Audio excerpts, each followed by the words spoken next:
بھی فرما رہی ہیں کہ عباس سجدے میں جو جملہ دہرا رہا تھا میں وہ جملے پڑھے عباس کہہ رہے تھے اشہد ان لا الہ الا اللہ اشہد ان محمد رسول اللہ اشہد ان علی ولی اللہ.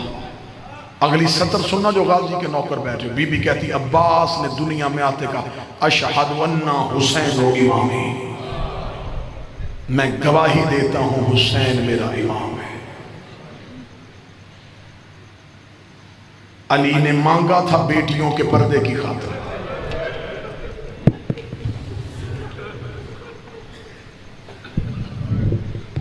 اللہ اس گلشن کو سدا مہکتا رکھے.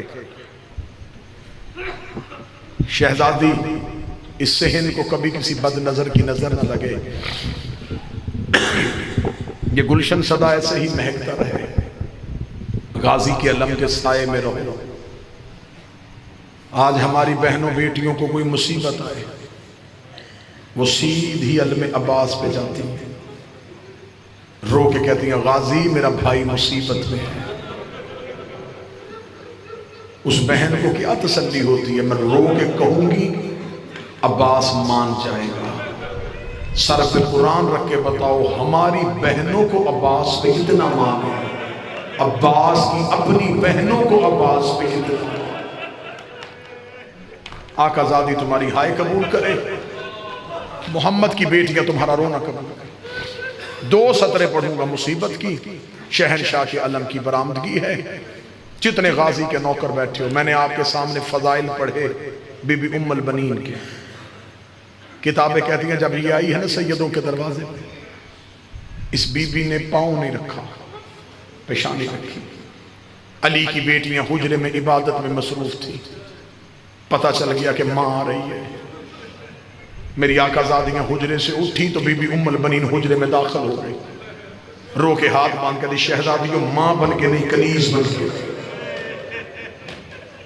اللہ نے ام البنین کو عباس جیسا بیٹا دیا. اب میں تمہارے رونے کے لیے جملہ پڑھوں. کتابیں کہتی ہیں عباس اتنا زمین پہ نہیں چلا جتنا بہنوں کے ہاتھوں میں رہا. تیری چیخ کے لیے جملہ کہہ رہا ہوں. کتابیں کہتی ہیں غازی کی بہنوں نے وقت مقرر کیے ہوئے تھے، ظہر تک عباس میں اٹھاؤں گی، مغرب تک کلثوم تو اٹھائے گئے. اتنا عباس ہاتھوں میں رہے کہ جب چلنے کے قابل ہو گئے نا عباس تو ایک دن اپنی ماں کی حویلی میں آئی. بی بی ام البنین کی آواز غازی کہاں سے آئے؟ عباس کی آواز اماں بہنوں کے گھر سے. بس یہ آخری بار بہن کہا عباس نے. غازی کی ماں کو جلال آ گیا، جلال میں آ کر ہی میرے سامنے کھڑا ہو کس کو بہن کہا ہے؟ عباس کہتا اماں زینب بہن، اماں کلثوم بہن. بی بی روکے کہتی غازی پہلے تو بچہ تھا میں نے تجھے نہیں روکا، عباس اب تو جوان ہو رہا ہے، میں تجھے آج بتاؤں وہ تیری بہنیں نہیں وہ تیری آقا زادیاں ہیں. عباس وہ تیری آقا زادیاں ہیں، تو ہے کنیز کا بیٹا، وہ ہے بطول کی بیٹیاں. اتنا جملہ کہنا تھا. غازی قدموں پہ ہاتھ رکھ کے مجھے پہلے کیوں نہیں بتایا میں کنیز کا بیٹا ہوں. ہاں عباس تو کنیز کا بیٹا. پھر زندگی گزر گئی، غازی نے زینب کو بہن نہیں کہا. حسرت رہی علی کی بیٹی کی کہ عباس بہن کہے. جب بھی بی بی کہتی ہے عباس مجھے بہن کہہ رہو، کہتا کیسے کہوں، میری ماں کا حکم ہے. اتنی وفا کی ہے بی بی ام البنین نے. جو کربلا کے ظاہر بیٹھے وہ میری گواہی دینا. آج بھی مولا عباس کی ذری پہ جائیں نا جی، دائیں ہاتھ ایک دروازہ ہے، اسے کہتے ہیں باب ام البنین. یہ مولا عباس کی ذری کے دروازوں میں سے ایک دروازہ ہے. وہاں باقاعدہ نام نہیں لکھا ہوا، اس کی نشانی یہ ہے. وہاں لوگ نماز پڑھ رہے ہوتے. آپ کسی بھی خدام سے پوچھیں گے کہ باب ام البنین کہاں ہے، وہ آپ کو وہ دروازہ دکھا دے گا. وہ دروازہ ہے، وہاں پہ ہدیہ کی جاتی ہے نماز بی بی ام البنین کو، اور بی بی سے توسل کر کے حاجات مانگی جاتی ہیں. میں نے یہ پڑھ دی دروازے کی فضیلت. اب مجھ سے پوچھو یہ دروازہ وہاں ہے کیوں؟ کتابیں کہتی جب پہلی بار آئی تھی نا غازی کی ماں کربلا تو جہاں آج دروازہ ہے وہاں آ کے رک گئی تھی. بی بی کمر جھک گئی تھی، آنکھیں بی بی کی بینائی چلی گئی تھی، سر چاندی کی طرف سفید ہو گیا تھا. غازی کی ماں نے کہا بھاگ کر یہ کس کی قبر ہے؟ باکر کی آواز ہے اماں تجھے غازی کی قبر پہ لے کے آئی. رو کے کہتی نا میں غازی کو رونے نہیں آئی, میں حسین کو رونے آئی ہوں, میں حسین کی ماں ہوں. ادھر بی بی کا چہرہ قبر حسین کی طرف ہوا, حسین کی قبر ہل گئی. آواز آئی نا اماں پہلے غازی کی قبر پہ جا. اب جو غازی کے نوکر بیٹھے ہو میں غلط پڑھوں مجھے آواز معاف نہ کرے, تیری آنکھ کے آنسوں کے لیے میں نے قسم دی ہے. بی بی کی آواز آئی باکر چل ملوا مجھے غازی سے. جناب باکر نے ماں کا ہاتھ پکڑا, ہاتھ پکڑ کے غازی کی قبر پہ لائے. رو کے کہا ماں یہ ہے تیرے عباس کی قبر, میں غلط پڑھوں غازی کا مجرم بنوں. کتابیں کہتی بی بی ام البنین نے قبر پہ ہاتھ مارے. رو کے کہتی باکر میں نے تجھے کہا تھا مجھے غازی کی قبر پہ لے جا, تو مجھے اصغر کی قبر پہ لے آیا ہے. فرمایا نا ماں یہ غازی کی قبر ہے. بی بی تڑپ کے کہتی باکر میرا عباس گھوڑے پہ بیٹھتا تھا, اس کے پاؤں زمین پہ لگتے تھے, یہ عباس کی قبر چھوٹی کیوں ہے؟ باکر رو کے کہتے جتنا ملا اتنا لے, جتنا ملا اتنا لے آیا. رو پڑے ہو, ہر آنکھ میں آنسو ہے. مجھے غازی مولا کی جلالت کی قسم, صرف آپ کو منبر سے سنایا گیا کہ 2 بازو کٹے. جاؤ جا کے پڑھو مقتل 6 حصوں میں غازی کی لاش تقسیم. حسین کو پورے مقتل سے عباس کو چننا پڑا ہے, کیونکہ بی بی سکینہ سلام اللہ علیہا کی شہادت بھی قریب ہے. اب میں کوشش کروں گا کہ میں دونوں کے درد اکٹھے پڑھ دوں. میں درد پڑھنے سے پہلے آپ کو ایک عمل دینے لگوں. یہ عمل میرا ذاتی نہیں, ایک مجرب ترین عمل ہے. ایک عارف سیدزادے کا مشکل سے مشکل دعا پوری نہ ہوتی ہو, ایک عمل کر کے دیکھنا.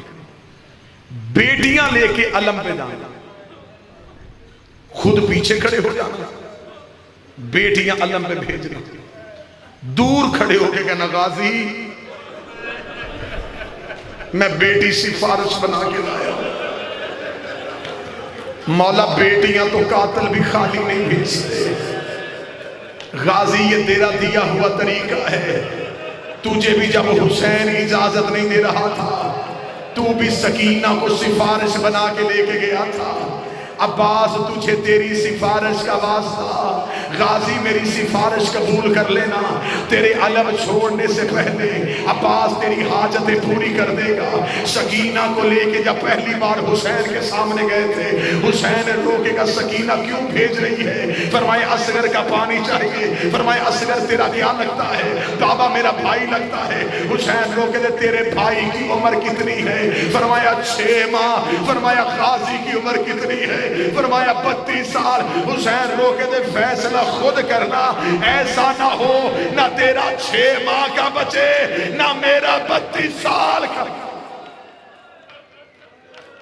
بی بی سکینہ نے بھیجا عباس کو فرات پہ. یہ ہے غازی کا جانا. ایک سطر سنو گے اسی پہ علم برآمد ہو جائے گا. جب قید آزاد ہوئی نا, 3 اونٹ آئے زندان کے دروازے پہ. جس نے ہائے نہیں کہا وہ مجھ سے پوچھے تو صحیح کہ حسین مدینے سے دین لے کے چلے تھے, 53 لے کے چلے تھے. 50 اونٹ علی ولی اللہ بچاتے لگ گئے. 3 اونٹ زندان کے دروازے پہ آئے. علی کی بیٹیوں نے دیوار کی ٹیک چھوڑی. عالیہ کی آواز ہے سجاد ہم کہاں جا رہے ہیں؟ آواز ہے اماں قیدیں آزاد ہو گئیں, اماں ہم مدینے جا رہے ہیں. علی کی بیٹی کی آواز ہے نا سجاد میں نے مدینے نہیں جانا, مجھے پہلے لے کے جا سکینہ کی قبر پہ. کوئی بیٹا پردیس میں چھوڑ کے نہیں جاتا, میں تو بیٹی پردیس میں چھوڑ کے جا رہی ہوں.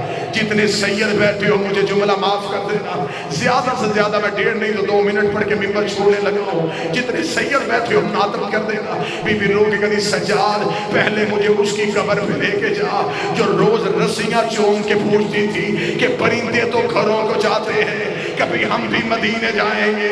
سجاد مجھے سکینہ کی قبر پہ لے جا. سجاد 3 اونٹ لے کے بی بی سکینہ کی قبر پہ آیا. سب سے پہلے سجاد کی نظر سکینہ کی قبر پہ پڑی. کتابیں کہتی سجاد نے اونٹوں کی مہار چھوڑی. سید سجاد سکینہ کی قبر پہ گرے.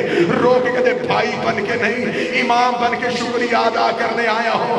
سکینہ تجھے پینے کا پانی ملتا تو خود نہیں پیتی تھی, میری کڑیوں پہ ڈال دیتی تھی. سکینہ روز پوچھتی تھی کہ ہم نے گھر کب جانا ہے. دیکھ سکینہ میری کڑیاں کھل گئی ہیں. دیکھ سکینہ پھپھی کی رسیاں کھل گئی ہیں.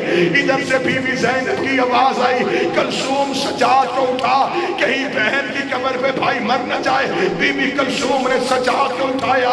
بی بی زینب نے بی بی کلثوم کو اٹھایا. جو غازی کے نوکر بیٹھے ہو, سب سے آخر میں آئی علموں والے عباس کی زوجہ فضل کی ماں. رو کے کہتی سیدزادیوں ایک بات پردہ کرو, مجھے سکینہ سے کوئی بات کرنی ہے. بیویوں نے پردہ کیا. شام کی دھرتی میں زلزلہ آیا. زینب نے مڑ کے دیکھا, عباس کی زوجہ نے برقعے کے نیچے سے عباس کا کٹا ہوا سر نکالا, سکینہ کی قبر میں رکھا, ہاتھ باندھ کے کھڑی ہو گئی. رو کے کہتی بی بی نوکر معافی مانگنے آیا ہے. بی بی پانی لینے گیا تھا, بی بی فرات پہ سو گیا. سکینہ کی قبر ہل گئی. آواز آئی اماں سر اٹھا, میں راضی, میرا کربلا کا غریب راضی, میری بقیے والی زہرا ماتم حسین. شیعتی مهما شربتو معزم فاسكنوني أو سمعتم بقريب أو شهيد فاندعوني ليتكم في يوم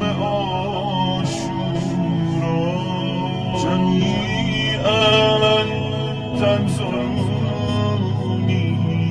فأسن استيلة